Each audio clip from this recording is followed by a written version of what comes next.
I walked in on my husband and my best friend in our bed. I froze.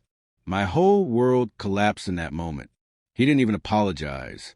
But what he didn't know was that I would come back stronger, and that one day I'd be the one sitting across from him in a courtroom. This is a story of how I turned betrayal into power and served a revenge he never saw coming. If you've ever been betrayed by someone you loved and wanted nothing more than to rise from the ashes stronger than ever, hit that like button. Subscribe for more real stories that hit you in the heart and in the justice system. We met when we were both 24, college sweethearts. He was charming, the kind of man who made you feel like you were the only person in the room. He was ambitious, too, always talking about the business he was going to build, the empire he'd create. And I believed in him. I supported him. I worked 2 jobs while he got his MBA. I even dipped into my inheritance to help fund his startup because I loved him. And when you love someone, you believe in their dreams as if they were your own. But somewhere along the way, that dream stopped being ours. He started coming home late, smelling like perfume I didn't wear, texting someone he never let me see.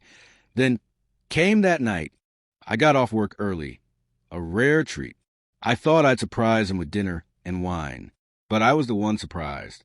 I opened the bedroom door, and there they were, my husband and my best friend since high school, entwined in our bed. The wine slipped from my hands and shattered on the floor. They didn't even scramble. They just stared at me as if I was the intruder. He said coldly, "You weren't supposed to be home yet." No apology, no remorse.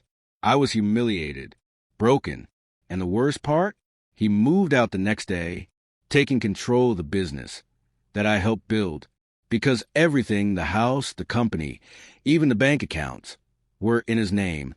I didn't sign a prenup, because I thought love was forever, that I spiraled. I won't lie. Nights spent crying, days barely getting out of bed. And she, my best friend, she posted photos with him, captioned, "Real love always finds a way." I felt discarded, replaced, powerless. But pain has a way of becoming fuel. One day, I looked in the mirror and saw someone I didn't recognize. So I made a decision. This ends now. I may have lost everything, but I'm not going to lose myself. I got a job, then a better job. I took night classes, learned finance, marketing, leadership. I started freelancing, then consulting. 3 years later, I launched my own business, a boutique brand consultancy, laser focused on startups. And guess what? It exploded. Why? Because I knew exactly how to build from the ground up. I had done it once already, just not under my name. But this time, it was all mine. Then one afternoon, I got an email, a tech startup, hemorrhaging users, botched product launch, losing investor faith. They needed help. The founder's name? Jason, my ex-husband. At first, I froze. Was this a joke? But it was real. His company was failing, and his assistant had reached out to my firm after seeing our success online. I didn't respond right away. I stared at that name for hours. Then I smiled. Game on. I set up a meeting, not in a dusty office, in a glass conference room on the 30th floor, with a view that screamed success. When he walked in and saw me, he turned pale. I stood, extended my hand. Calm, professional. Jason, long time. He stumbled through the pitch, desperate, clearly embarrassed. His co-founder had left. Investors were circling the drain. And me? I nodded, took notes, kept a poker face. But inside, I was on fire. He needed my firm to rebuild his brand, to make him relevant again, to save him from total collapse. And I agreed, with one condition.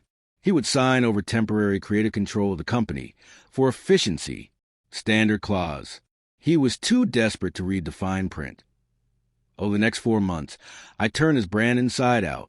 Not just a rebrand, a reset. I pulled in favors, blew up the online presence, drove the value sky high. Then I made my move. See that clause? It gave me legal leverage to take over the company if he violated any terms. And wouldn't you know it, he did, multiple times. My legal team was ready. Within weeks, we staged a shareholder meeting, presented the violations, and I bought him out for pennies on the dollar.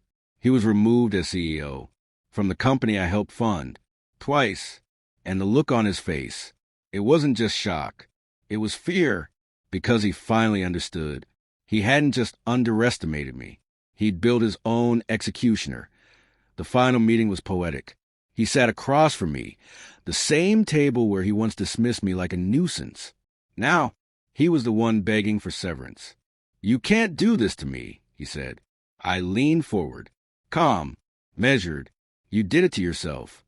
Then I walked out, with his company, with his legacy, and with my power fully restored. They say revenge is a dish best served cold, but to me, it tasted warm, like healing, like closure, like finally being seen by the one person who tried to erase me, myself.